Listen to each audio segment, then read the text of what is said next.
On the golden planet Arivos, where human cities floated in the sky and machines worked like magic, there lived a man named Victor Hale. He was one of the richest humans in the galaxy, a billionaire whose name was known on 1,000 worlds. His mansion stood at the edge of a glowing ocean, built from silver stone and glass that reflected the twin suns. From far away it looked perfect, calm, bright, and beautiful. But inside that mansion, something strange lived. Victor had 6 sons. They were twin, born on the same day from the same experiment. No one really understood how that was possible. 6 boys, all looking the same, all speaking in the same calm voices, all with eyes that seemed to hold the same storm. They were handsome, tall, and strong, just like their father. But there was one terrible thing about them. They could not sleep. No matter what medicine they tried, what technology they used, or how tired they became, the 6 twins never closed their eyes. They could rest their bodies, but their minds never shut down. It was like their brains were trapped in light, unable to switch off. Doctors called it a genetic error. Scientists said it was a side effect of perfection. But to Victor, it was a curse that money could not fix. Every night, the Hale mansion stayed awake. The lights never went dark. The sounds of machines hummed through the halls, sleep monitors, brain scanners, and healing pods, all trying to find a way to give the twins peace. Victor's empire could build ships that flew faster than light, but it could not give his sons a dream. The 6 boys lived quiet lives. They read, trained, studied, and stared at the stars that floated above the ocean. They didn't talk much. Their eyes were always heavy, but they never blinked too long. Their names were Aren, Kor, Dax, Finn, Leor, and Nox. People in the house called them the awakened sons. No one dared to pity them. No one dared to speak softly about them. Victor had warned everyone, do not remind them of what they cannot have. Then, one ordinary morning, a new maid arrived at the mansion. Her name was Lyra. She was not human. She was a Cathari, one of the poor alien races that worked for humans across the galaxy. Her skin had a faint shimmer of silver blue, and her eyes glowed softly like moonlight. She came from a small village far from the human core worlds, where people still sang to the stars and believed that every soul carried a song. Lyra was quiet and humble. She spoke little, worked hard, and kept her eyes down. She cleaned the rooms no one entered, the empty dining halls, the glass corridors, the quiet gardens. But when she first stepped into the main chamber, where the 6 twins sat in silence, something inside her changed. The air in that room felt heavy, almost alive. The 6 boys sat around a long glass table, looking at screens filled with endless data, their faces calm but distant. None of them looked at her. None of them blinked. She felt a shiver crawl down her spine. No one had told her about the curse. No one told her that the billionaire's sons never slept. When she came closer with the tray of fruit and water, she noticed something strange. The twins' eyes had a faint red glow like fire trapped behind glass. They looked tired beyond imagination. Yet they moved like machines. She placed the tray down and whispered softly, almost to herself, "You poor children. Your souls must be tired." Her voice was small, but in the deep silence of that room it echoed. One of the twins, Finn, turned his head toward her. His eyes focused sharply as if someone had finally spoken a truth no one dared to say. For a moment he just stared, confused. Then he asked quietly, "What did you say?" Lyra froze. She had not meant for him to hear. I said nothing, sir," she stammered. But Finn looked at her differently.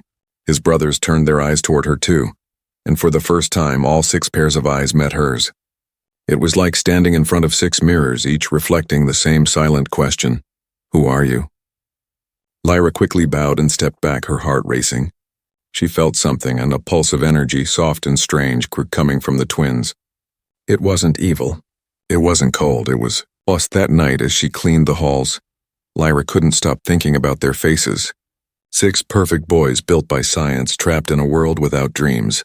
She wondered what it would feel like, to never rest, to never close your eyes, to never escape into silence. She looked out the window at the twin moons and whispered to herself, "Even the stars sleep. Why can't they?" And as she whispered, something far above the mansion stirred. A faint hum, like an old song forgotten by the wind. Lyra didn't know it yet, but the moment she spoke to the sleepless twins, The story of the Hale family had already begun to change. The next morning on the golden planet Erebos, the Hale mansion glowed like a small sun. Its silver walls shimmered, its gardens bloomed with blue flowers that never wilted, and its halls buzzed with quiet machines. Yet inside that shining palace there was no joy. The air still carried the same tired silence. The silence of people who never slept. The 6 twins sat in their learning chamber, surrounded by floating screens. Each boy looked perfect, tall, graceful, and calm, yet their faces were pale. Their eyes had dark rings beneath them, proof of years without rest. Every morning began the same way.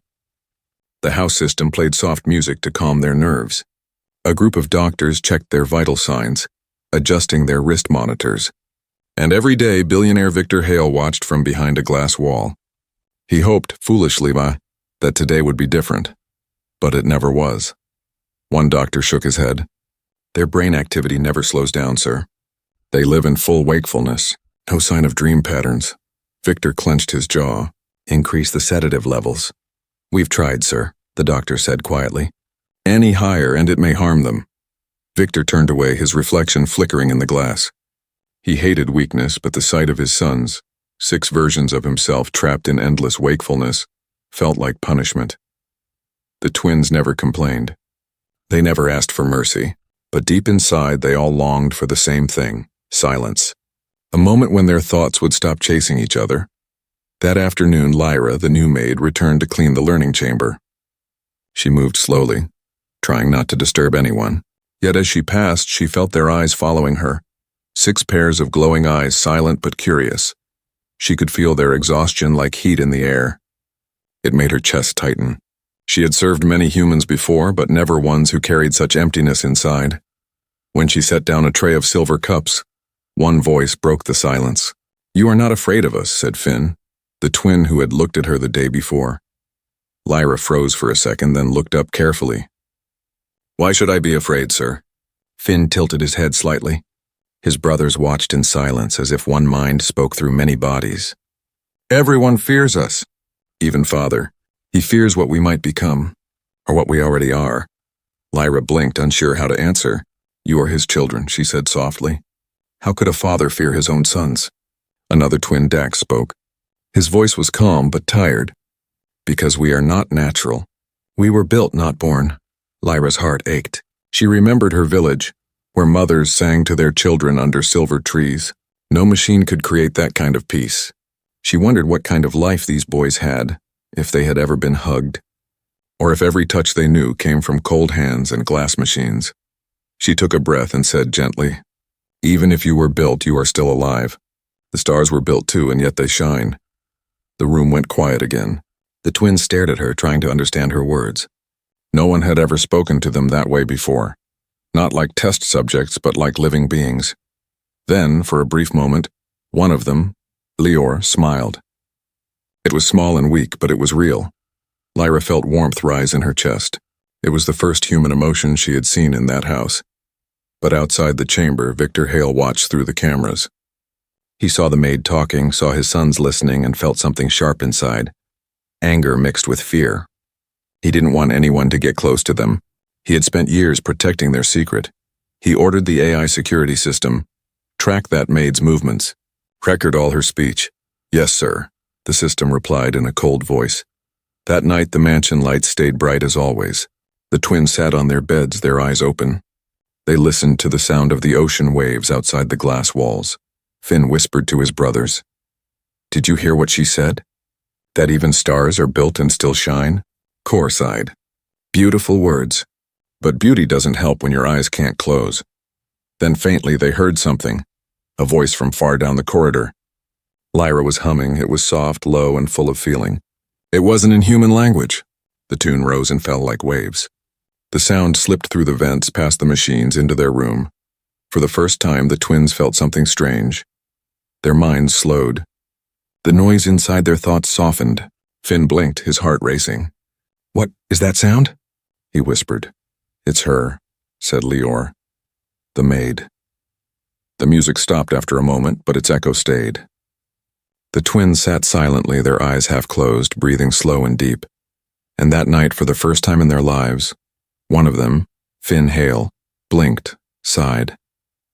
And for just a few seconds his body relaxed completely.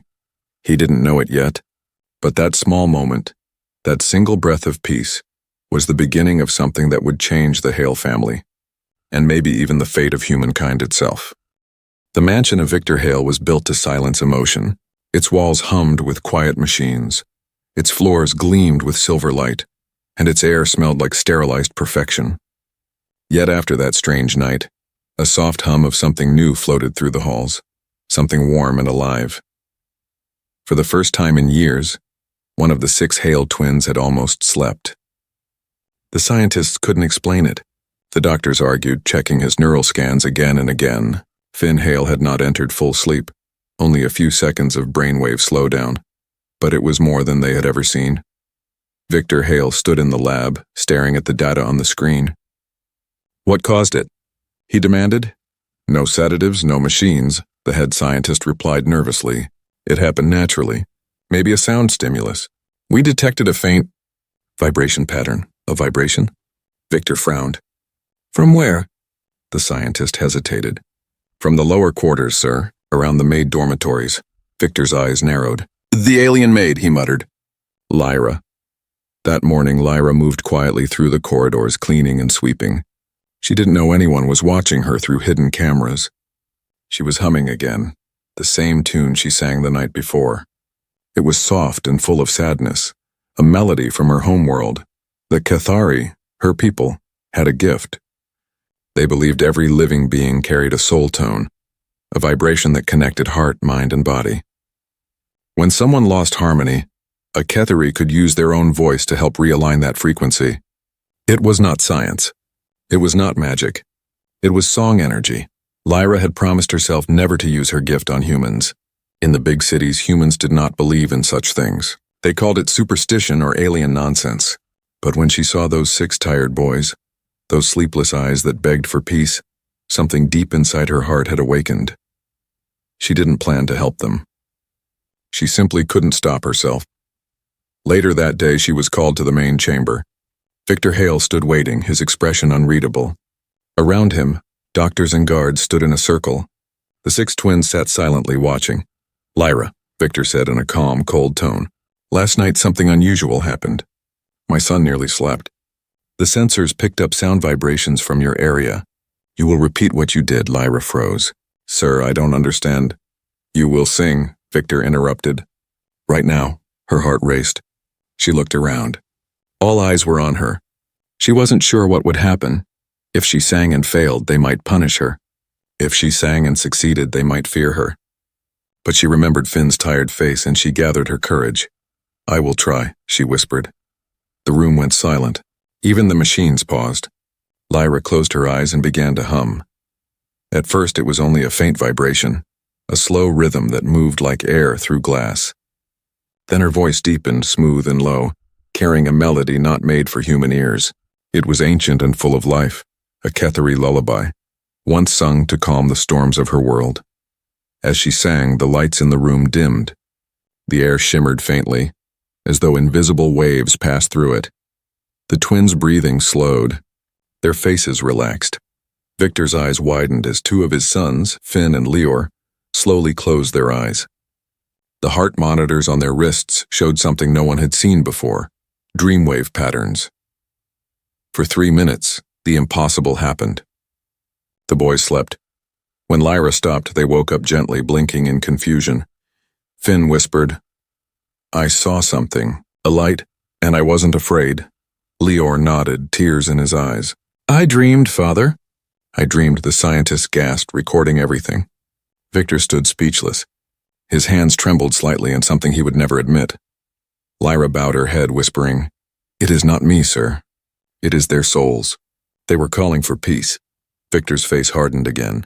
Peace doesn't interest me. I want results, he turned to his team. Prepare a full test. I want her song recorded, studied, and reproduced.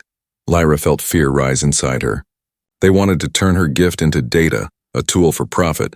That was not its purpose. Her song came from the heart, not from science. As the guards escorted her out, Finn's voice called behind her, Don't let them take it from you. She turned her head slightly and met his eyes. For the first time, she saw something bright in them. Not just life, but connection.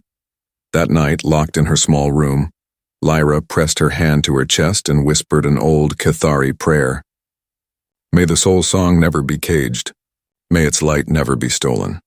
Far away in the twin boys' chambers, the same vibration echoed softly in their dreams, faint, warm, and growing stronger with every beat.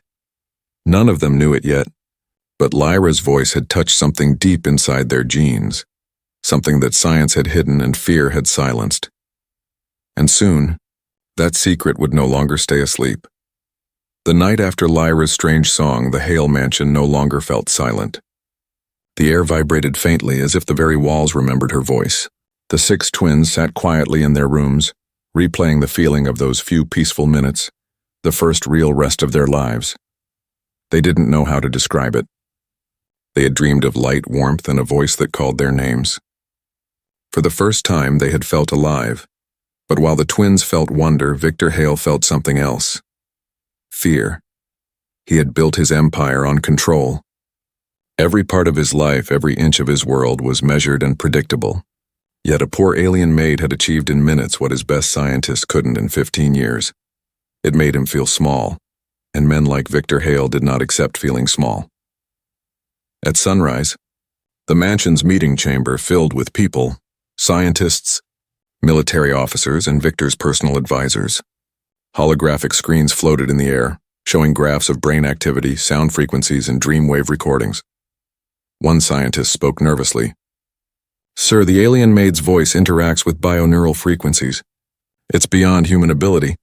Her sound waves seemed to reach the soul. Victor frowned. "The soul?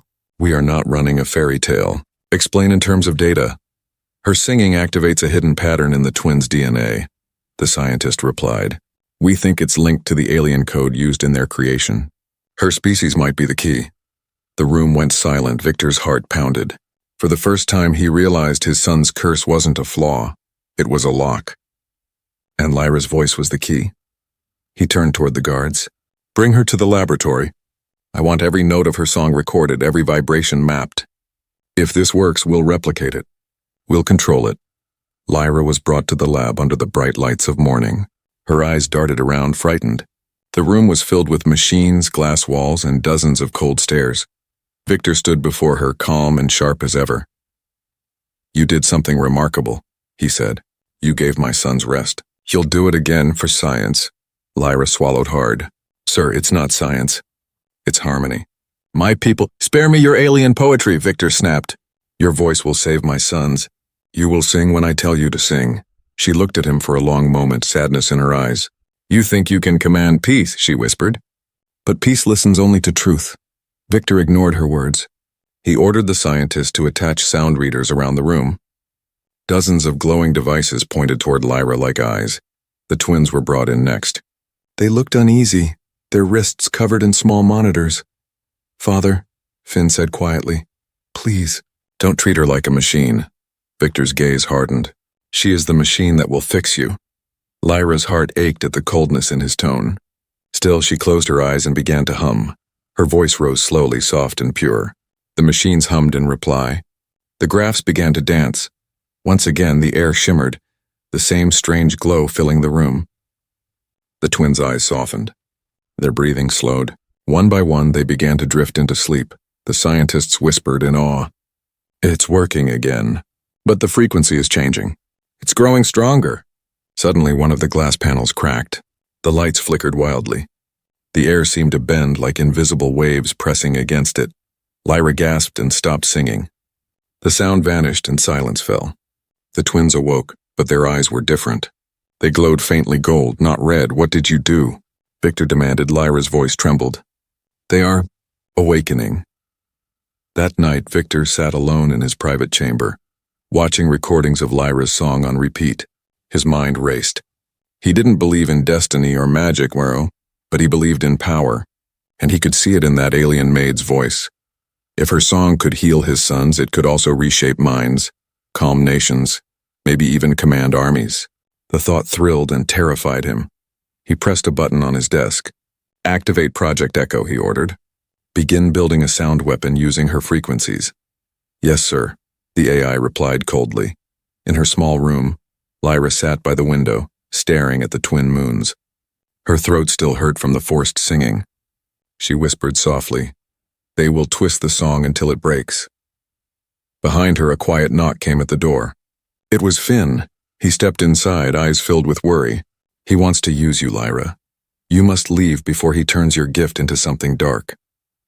Lyra shook her head. "If I go, he will never stop. He will trap you all.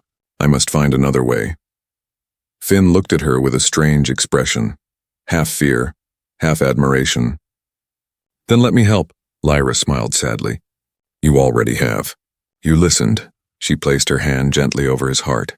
"Your light is waking, Finn, but light always draws shadow. Be ready." Outside the mansion, lightning flashed across the ocean sky. The winds howled against the glass walls as if the world itself had heard the warning. The billionaire thought he had gained control, but in truth he had just begun to lose it. For the next few days, the Hale mansion changed in ways no one could explain. The air felt heavier. The lights sometimes flickered without reason. The scientists whispered about energy waves and unseen resonance, but no machine could trace where it came from. The 6 Hale twins, once cold and quiet, now seemed alive. They moved differently, spoke differently, and even the machines that watched their brains began to report impossible readings. Every night, they dreamed, and every morning something strange followed. It started with Finn, the first to sleep because of Lyra's song. He dreamed of light, bright golden light that warmed his hands. When he woke, that same light glowed faintly on his palms, fading like morning mist. The next day, Dax dreamed of fire. In his dream, he was trapped in darkness, and the only way out was to burn through it. When he opened his eyes, the air in his chamber was hot. A nearby candle had burst into flame, though no one had touched it. The scientists didn't know what to say. They checked the cameras again and again, but there was no trick, no malfunction. Then Lior, the quietest of the brothers, dreamed of flying, of leaping through endless skies. The morning after, the security drones in the mansion recorded small bursts of wind inside his room, strong enough to lift dust and papers into the air. It was as if their dreams were crossing into reality. Victor Hale watched the reports in silence, his hands clenched around his glass of dark wine. "They're changing," he muttered. "Evolving." The lead scientist nodded nervously.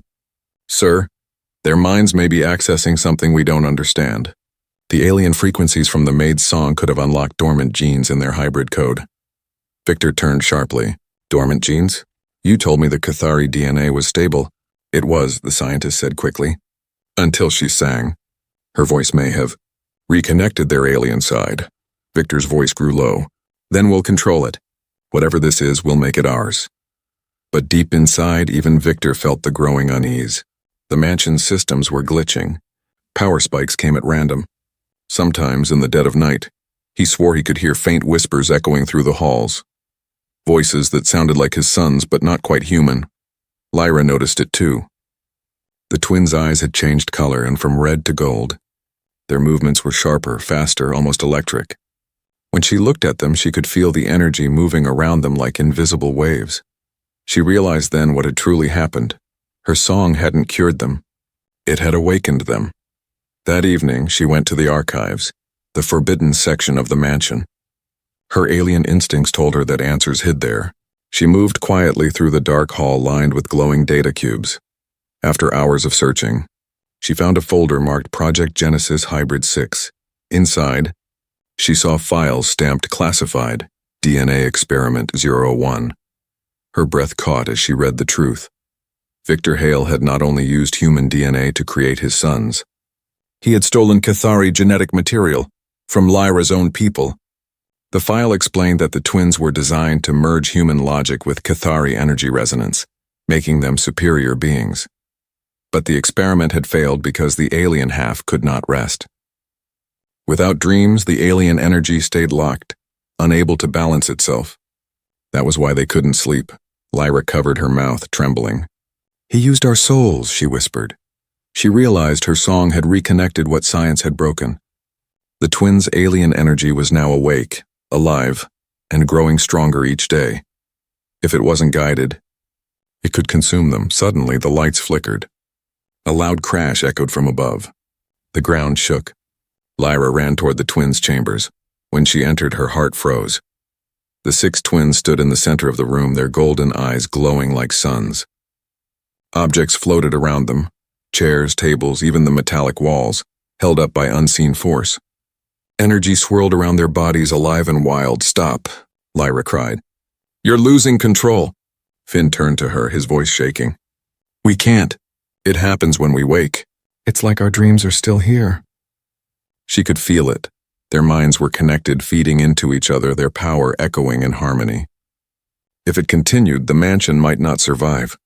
Lyra ran forward, pressing her hands together, her voice trembling as she began to hum, the same Cathari lullaby, but slower, deeper, calling the energy to calm. The golden light pulsed once, twice, and then faded. The objects fell. The room went silent again. The twins collapsed, breathing hard. Lyra knelt beside them, tears in her eyes. "You're not cursed," she whispered. "You're becoming what you were meant to be. But your father will never understand that." Finn looked up weakly. "He'll try to use it," Lyra nodded. "Yes, and if he does, he'll destroy you all." Outside the chamber, hidden behind the door, Victor Hale stood, listening. His face was pale, his eyes cold. He had heard every word. He finally understood what his sons truly were. And in that moment, he decided, if the Maid's song could awaken gods, then he would be the one to control them. The storm outside the mansion thundered across the golden sky. Lightning struck the ocean below as the future of the Hale family and the galaxy began to shift toward something no one could stop. The storm over the Hale mansion lasted 3 days. Winds howled against the glass walls. Waves struck the cliff below, and lightning carved cracks of light across the dark sky. Inside, the mansion trembled, not just from the storm outside, but from the one building within. The twins were changing. Every hour, their golden eyes shone brighter. Machines failed to read their heartbeats. Sometimes the air itself shimmered when they spoke, like their words carried power. Victor Hale ordered the scientists to lock down the estate. "No one in, no one out," he said coldly. "And find out what that alien maid has done." But Lyra already knew what was happening. Late that night, she returned to the hidden archive. Her trembling hands touched the glowing files again. The truth was there, cruel and clear. 15 years ago, Victor Hale had made a deal with a secret lab called Echelon Genetics.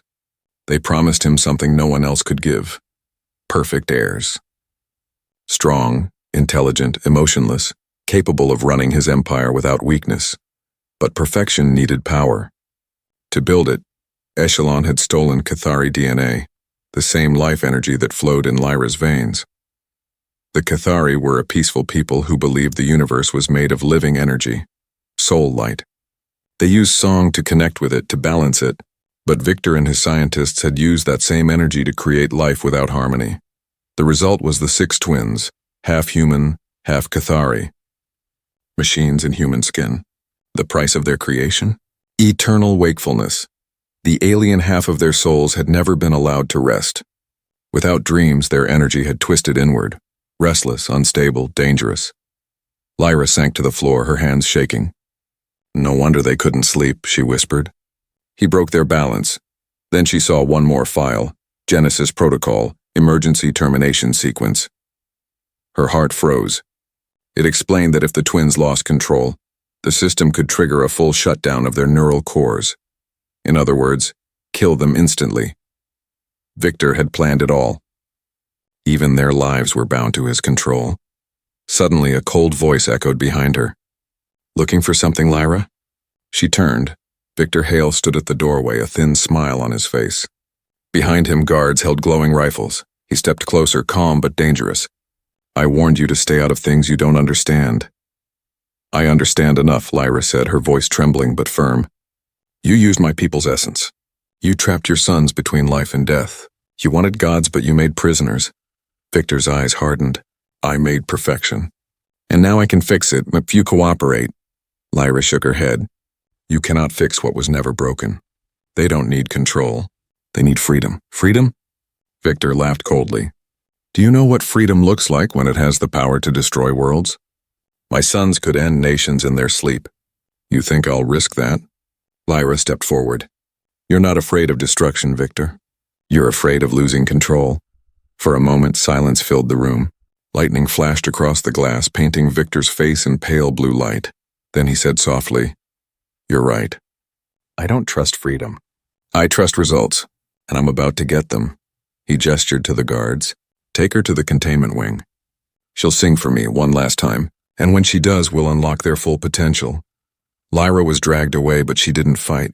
As they pulled her through the halls, she could feel the twins' energy through the walls, hot, wild, alive. Their souls were calling to her. She closed her eyes and whispered a silent promise.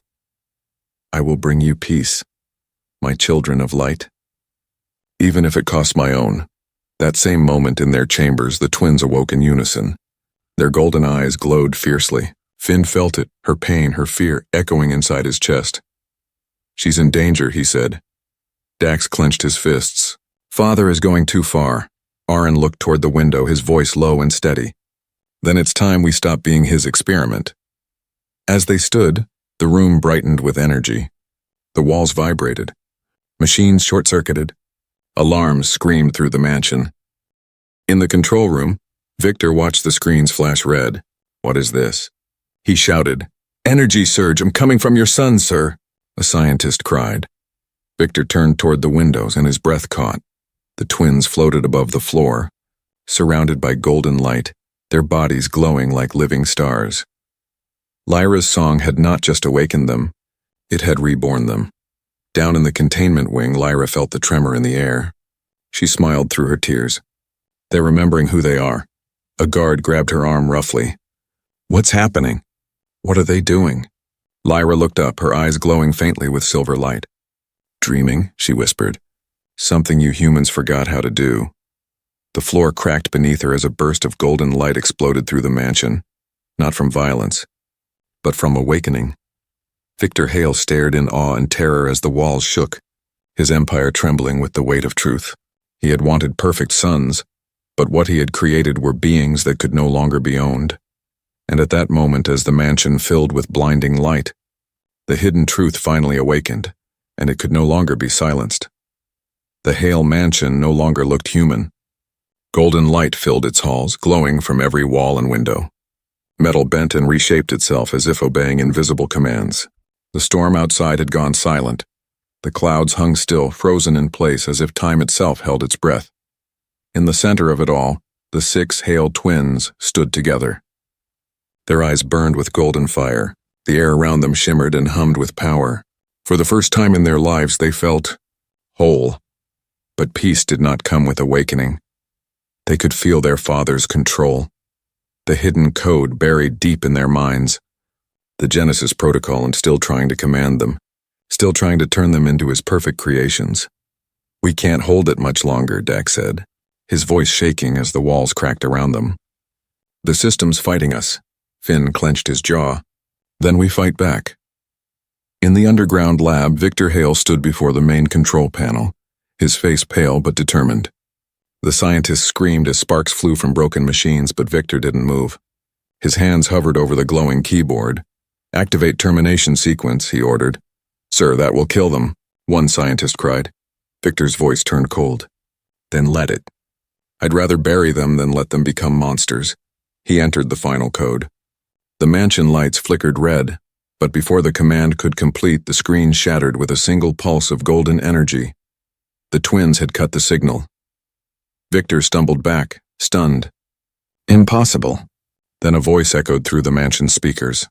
Calm, deep, and layered with strange energy. It was Finn. Father, you built us to obey. But you never built us to love. That was your mistake. Victor turned toward the door, fury replacing fear. You are not my sons. Your machines wearing human faces. No, Finn replied. We are the dream you never dared to have. In the containment wing, Lyra's eyes opened as the golden light filled her cell. The metal door melted away like wax. She stepped out slowly, feeling the mansion's pulse through her feet. A living rhythm like a heart learning to beat. The twins' energy called to her. Their awakening had connected to her song, and she could sense their struggle. She began to sing. It was soft at first, barely a whisper. The same lullaby she had sung on that first night, but this time it carried something new: strength. The sound moved through the mansion like wind through trees. It reached the twins, wrapping around them, calming the storm inside their minds. Lyra's song carried peace, and through it, she shared a memory of the Cathari, stars breathing, worlds singing, energy flowing in harmony. For the first time, the twins understood what they were. They were not weapons. They were bridges between two kinds of life. Victor burst into the main chamber, rifle in hand, fury burning in his eyes. "Stop this madness," he shouted. "You'll destroy everything I built." Lyra turned to face him, her silver eyes glowing softly. "You built an empire, Victor, but you forgot to build a soul. Don't talk to me about souls," he roared, aiming his weapon at her. "I gave them life." Finn stepped forward, his golden light flaring. "No, father. You took life, and now we're taking it back." Victor fired. The shot never landed. The bullet froze in midair, inches from Lyra's chest, held by invisible energy. It dissolved into dust. Victor stumbled backward, terrified. "What are you?" Dax stepped beside his brother. "Alive." The golden light around the twins grew brighter, filling the chamber with warmth instead of heat. Machines powered down. The alarm stopped. The mansion walls straightened, reshaping into smooth, glowing surfaces. Lyra continued singing, her voice soft and clear. The light wrapped around Victor like a gentle wave. His weapon slipped from his hand. For the first time he saw what he had done, or the years of control, the fear, the arrogance. He fell to his knees. "What have I done?" he whispered. Lyra knelt beside him. "You wanted to make them perfect. But perfection is not control, Victor. It is balance." The twins surrounded their father, not in anger, but in silence.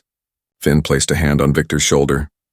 "Sleep, father," he said softly. "It's time to rest." A faint glow passed from Finn's hand into Victor's chest. His breathing slowed, his eyes closed peacefully for the first time in years. He was not dead, only dreaming. The mansion grew quiet again. Outside, the storm finally broke. Sunlight spilled over the ocean, golden and calm. The air smelled new, clean, alive. Lyra stood beside the twins on the balcony. The golden glow around them was fading now, settling into their skin like starlight sinking into water. "What happens now?" Aaron asked. Lyra smiled gently. "Now you dream. And through you, the universe will remember what it means to feel." Finn looked out toward the horizon. "And you? What will you do?" She looked at the rising sun. "I'll keep singing. Somewhere out there, others like me still sleep." "It's time they woke too," the twins nodded. The light in their eyes reflected the dawn, human and alien, flesh and energy. Finally one, the mansion behind them, once a cage, now hummed like a living heart. They had been created by control, but reborn by song. And so, on that bright morning, the Hale twins took their first real breath as free beings. The age of silence was over. The age of awakening had begun.